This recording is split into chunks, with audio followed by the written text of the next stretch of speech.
As a content creator, I have contemplated about quitting several times. I remember one Monday morning after watching the analytics, I got so discouraged. I sat there, staring at my screen, wondering if any of this was worth it. I had given it everything, and still nothing. No views, no likes, no recognition, just silence. And maybe you know exactly what that feels like. Maybe you've worked for something, poured your heart into it, only to feel like no one cares. Like you're invisible, like you're screaming into the void and no one is listening. It's exhausting, isn't it? To try so hard and feel like you're getting nowhere. To see other people succeed while you wonder if you're wasting your time. But let me ask you something. What if you're closer than you think? What if the breakthrough you've been waiting for is just around the corner? What if the next attempt, the next idea, the next step is the one? Because that is the thing about success. It's never instant, it's never easy, and most people give up long before they ever see the results. But the ones who make it, they aren't the most talented, they aren't the luckiest, they are the ones who kept going. See, no one sees the late nights, the early mornings, the failures, the doubts. They only see the success story. But you have a choice right now. You can stop, walk away, give up like so many others, or you can keep going even when it's hard, even when it feels pointless, even when no one is watching. Because I promise you, if you refuse to quit, if you refuse to stay down, if you refuse to let failure define you, your moment will eventually come. So don't give up. Not today, not yet, because your future self is counting on you.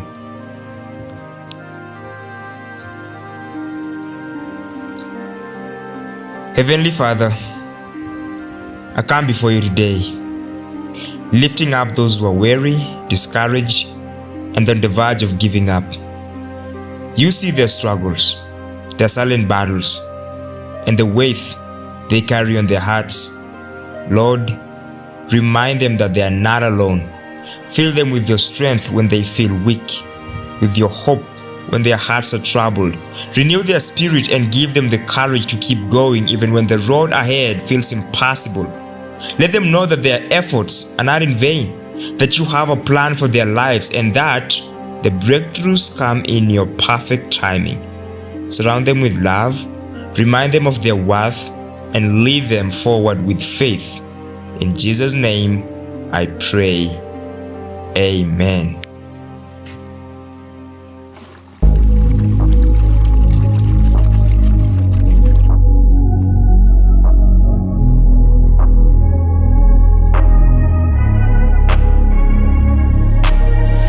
I'm changing who I am.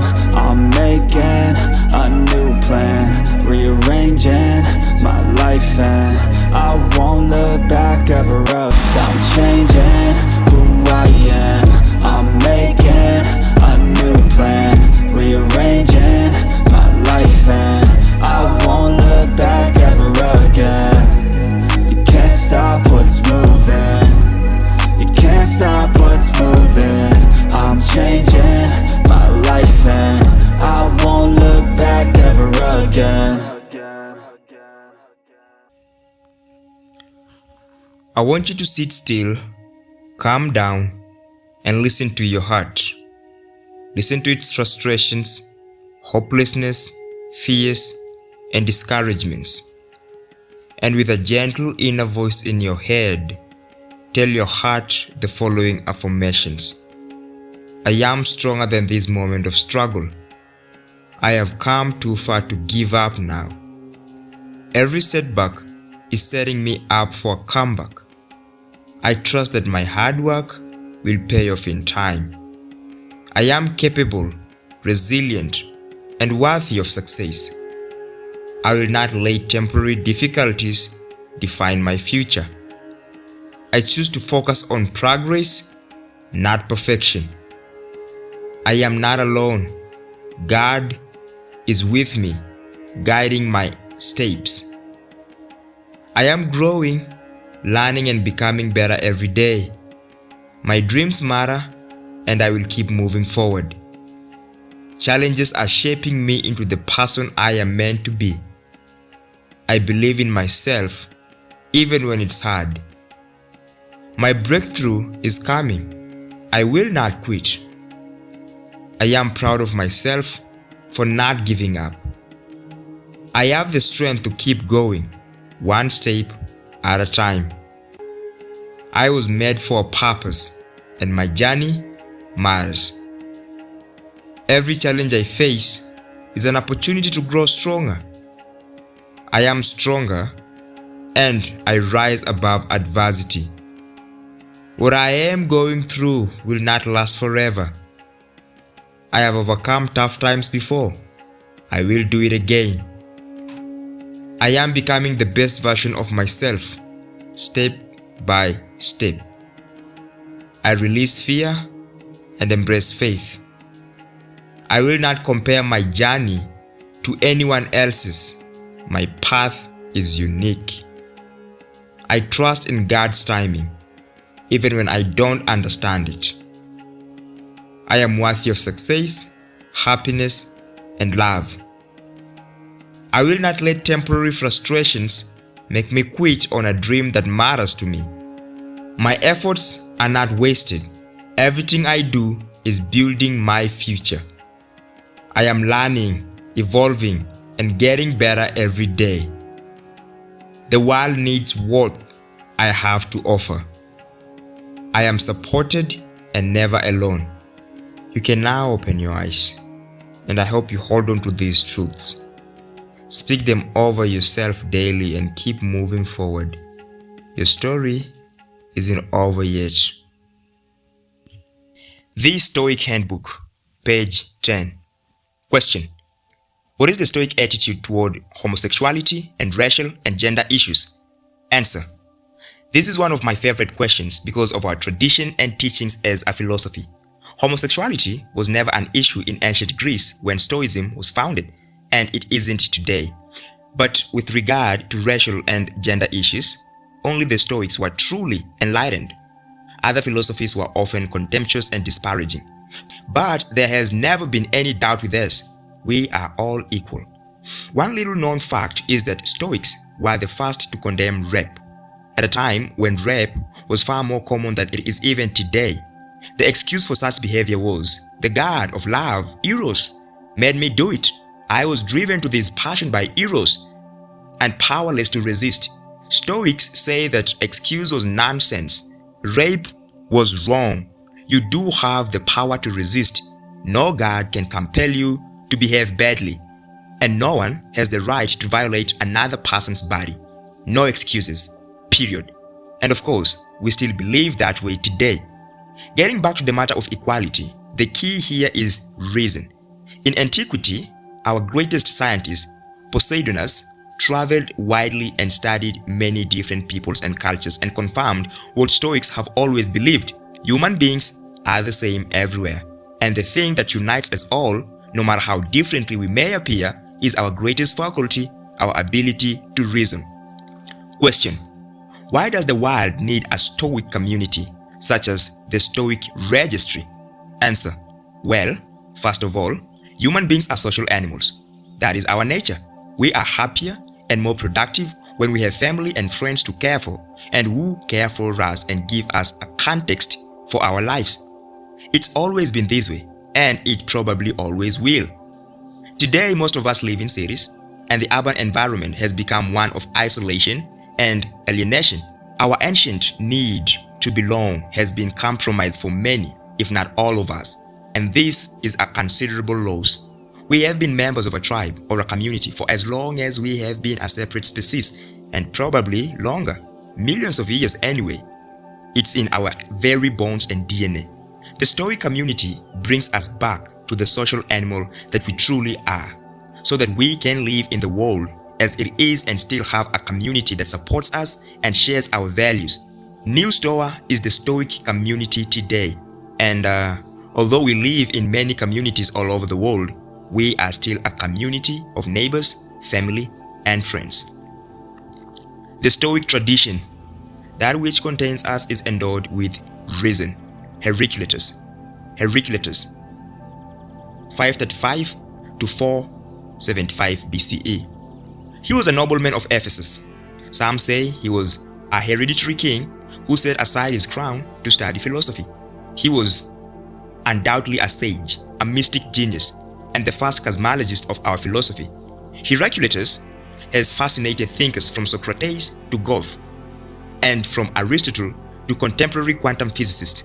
He is the greatest of Ionian sages, a founding father of Western civilization, a creator of philosophy, and a diviner of fundamental essence of the cosmos. He is also known as the Obscure One, a reputation acquired in his own time for a vague and riddling style that some believe he deliberately adapted to elude even the most erudite scholars.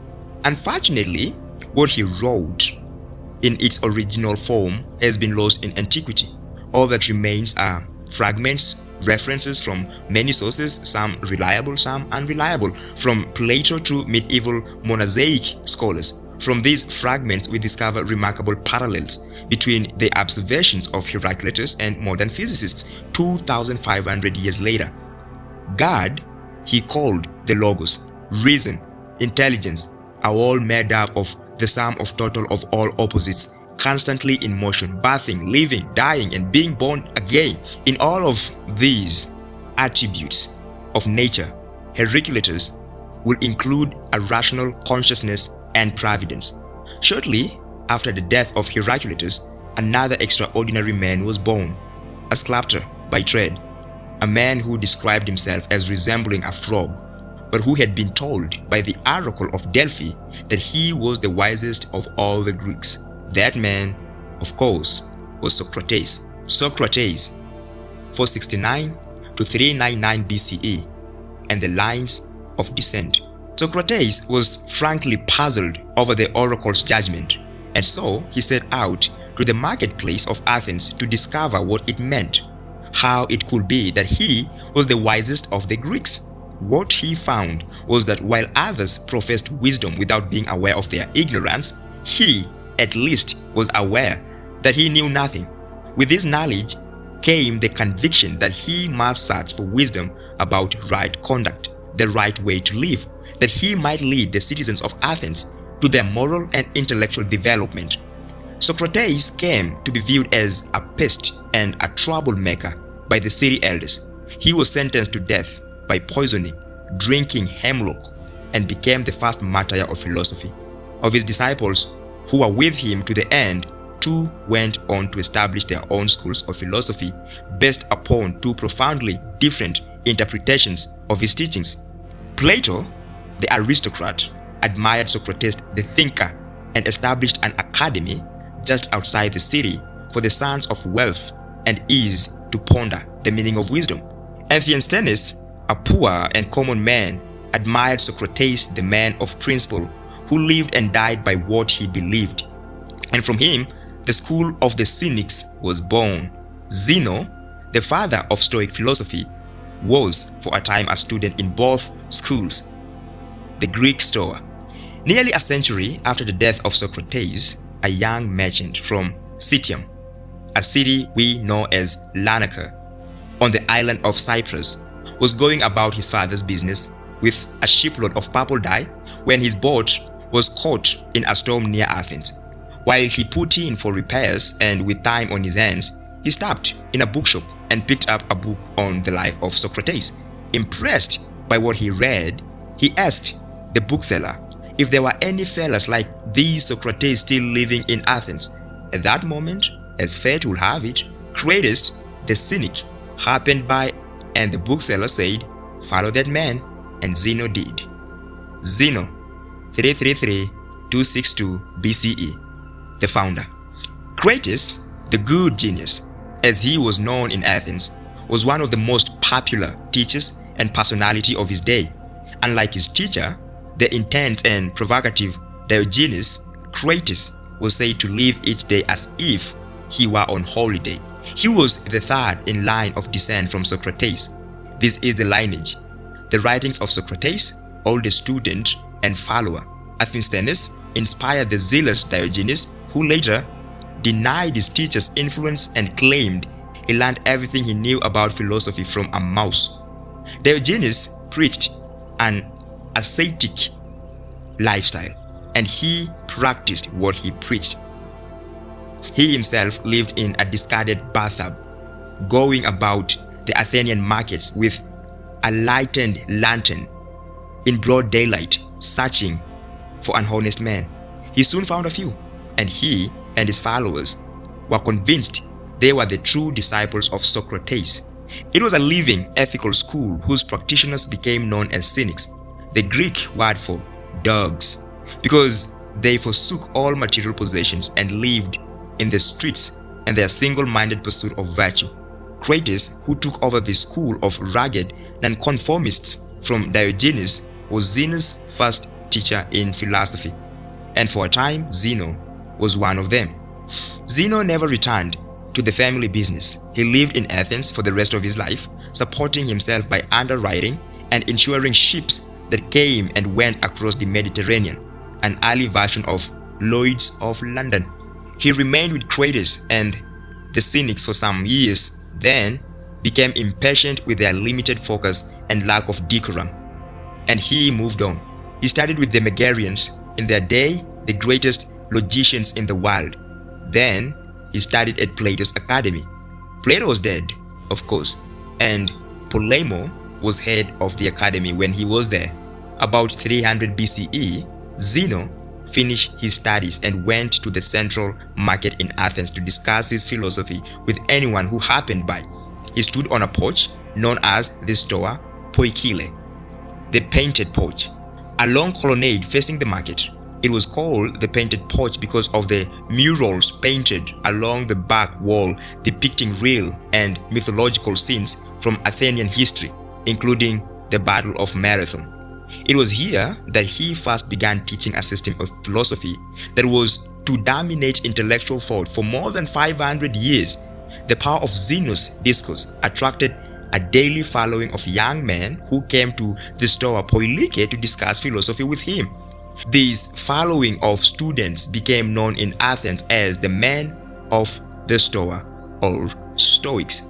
Zeno taught a unified system of thought in three parts: natural philosophy, what we now call physics, logic, and ethics. He integrated an understanding of man's relationship to the universe, physics, that followed from a careful and accurate method of reasoning, and rhetoric, logic, to further establish principles of conduct for one's life, ethics.